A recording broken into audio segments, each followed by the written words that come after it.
ना थके हैं पाँव अभी और ना ही हिम्मत हारी है। ना थके हैं पाँव अभी और ना ही हिम्मत हारी है।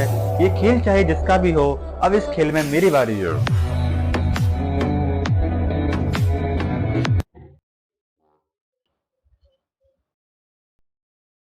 हेलो दोस्तों, स्वागत है आपका अपने YouTube channel AD study point में। दोस्तों, आज की वीडियो थोड़ी डिफरेंट होने वाली है क्योंकि आपके बोर्ड एग्जाम अगले 2 से 3 महीने में आने वाले हैं and it's the perfect time to present a strong plan in front of you. आज की इस वीडियो में मैं आपको स्टेप बाय स्टेप गाइड कर रहा हूँ कि कैसे आप अपनी बोर्ड एग्जाम की प्रिपरेशन को अप टू नेक्स्ट लेवल ले जा सकते हैं और अपने बोर्ड एग्जाम में एक बहुत ही अच्छा स्कोर कर सकते हैं।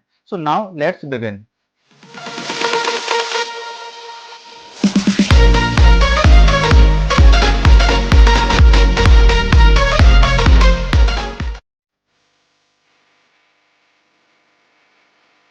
सबसे पहले आपको अपने सिलेबस को अच्छे से एनालाइज करना है और उसको डिफरेंट पार्ट्स में ब्रेक डाउन करना है।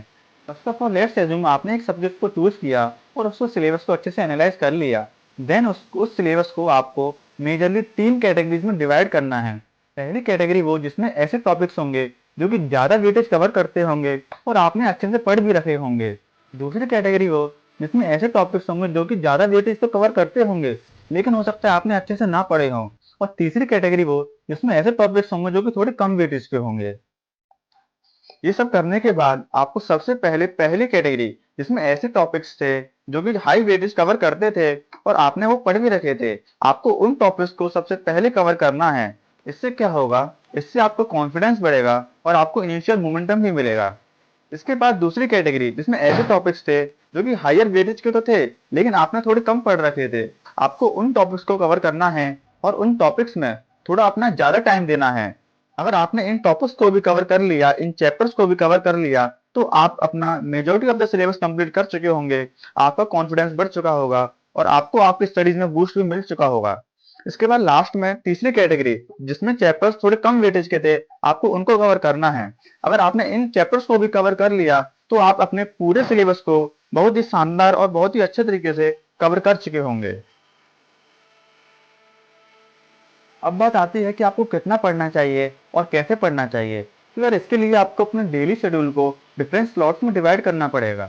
सबसे पहले मॉर्निंग रूटीन। यार मैं आपको समझा देता हूँ कि मॉर्निंग में आपको कौन सा शेड्यूल फॉलो करना चाहिए। सुबह का टाइम सबसे प्रोडक्टिव होता है, तो मैं आपको सजेस्ट करूंगा कि आप सुबह 5 या 6 बजे उठ जाओ और अपनी पढ़ाई स्टार्ट कर दो। मॉर्निंग में आप 2 से 3 घंटा अपने डिफिकल्ट सब्जेक्ट को दो, जैसे कि मैथ्स या फिर साइंस। सुबह का टाइम माइंड फ्रेश होता है, इसलिए ये टाइम क्रिटिकल थिंकिंग और प्रॉब्लम सॉल्विंग के लिए बेस्ट रहेगा। Evening routine. स्कूल से आने के बाद आप 30 से 45 मिनट तक रिलैक्स कर सकते हो क्योंकि जनरली स्कूल से आने के बाद एनर्जी लो होती है। इसके बाद आप इजीली 1.5 से 2 घंटे के लिए पढ़ाई कर सकते हो और कोशिश करो उस स्लॉट में आप लाइट सब्जेक्ट्स जैसे कि इंग्लिश या सोशल साइंस पर फोकस करो और हैवी सब्जेक्ट्स को अवॉइड करो। Night routine. आफ्टर लंच का शेड्यूल आपको प्रैक्टिस के लिए रखना है। इसमें आप मैथ या फिर फिजिक्स प्रैक्टिस कर सकते हो। और हाँ, रात को सोने से पहले जो आपने पूरे दिन में पढ़ाई करी है उसको एक बार जरूर रिवाइज करना है। इससे क्या होगा, इससे आपके पूरे कंसेप्ट क्लियर रहेंगे और आपको आपके नोट्स लंबे समय तक याद रहेंगे। Weekly schedule. So daily routine के साथ साथ आपको वीकली शेड्यूल पर भी फोकस करना है। इसमें आपको Monday to Saturday full focus के साथ पढ़ाई करनी है और संडे को एज ए रिवीजन डे रखना है।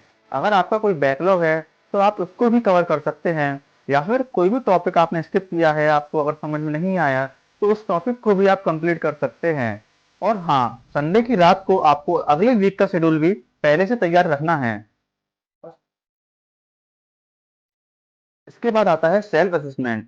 आपको खुद से पूछना पड़ेगा कि आपको कितना समझ आ रहा है और कितना नहीं। इसके लिए बेस्ट वे है आप एमसीक्यू या फिर शॉर्ट क्वेश्चंस को सॉल्व करो।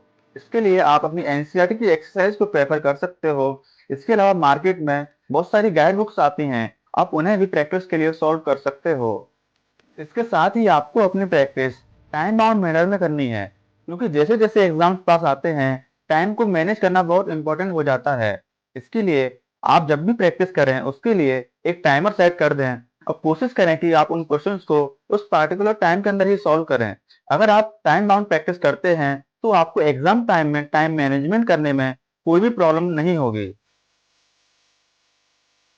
अब अब एग्जाम से 15 से 20 दिन पहले आपको क्या फॉलो करना है, ये डिस्कस कर लेते हैं। तो यार इसके लिए भी आपको सबसे पहले एक बार फिर से रिवीजन करना है और इस बार आपको मोस्ट इम्पोर्टेंट टॉपिक्स को पढ़ना है। इसके लिए आप अपने नोट्स को प्रेफर कर सकते हैं। इसके बाद आपको पीवाईक्यूज यानी प्रीवियस ईयर क्वेश्चंस को सॉल्व करना है। इसके लिए आप कोई भी रेफरेंस बुक को सॉल्व कर सकते हैं। अगर आप चाहते हैं कि आपको पीवाईक्यूज भी हम प्रोवाइड करें तो आप हमें कमेंट बॉक्स में बता सकते हैं। We will try to provide you. आपको इन क्वेश्चन को सॉल्व करना है। इसके बाद बिल्कुल लास्ट में एग्जाम से पहले आपको मॉक टेस्ट देने हैं। आपको कोशिश करनी है आप जितने ज्यादा मॉक टेस्ट दे सकें आपको उतने मॉक टेस्ट देने हैं। कोशिश करनी है कि आपको एक सब्जेक्ट के एटलीस्ट 10 मॉक टेस्ट देने ही हैं। तो यार यही थी आज के कुछ टिप्स। अगर अभी भी आपकी कुछ क्वेरीज रह गई हो तो आप हमारे इंस्टाग्राम पेज पे आके पूछ सकते हैं। अगर आप पर्सनली मुझे मैसेज करना चाहें तो आप मेरी इंस्टाग्राम आईडी को भी विजिट कर सकते हैं। अगर आपको ये वीडियो पसंद आई हो तो वीडियो को लाइक, अपने फ्रेंड्स में शेयर और चैनल को सब्सक्राइब जरूर करना। Thanks for watching. जय हिंद।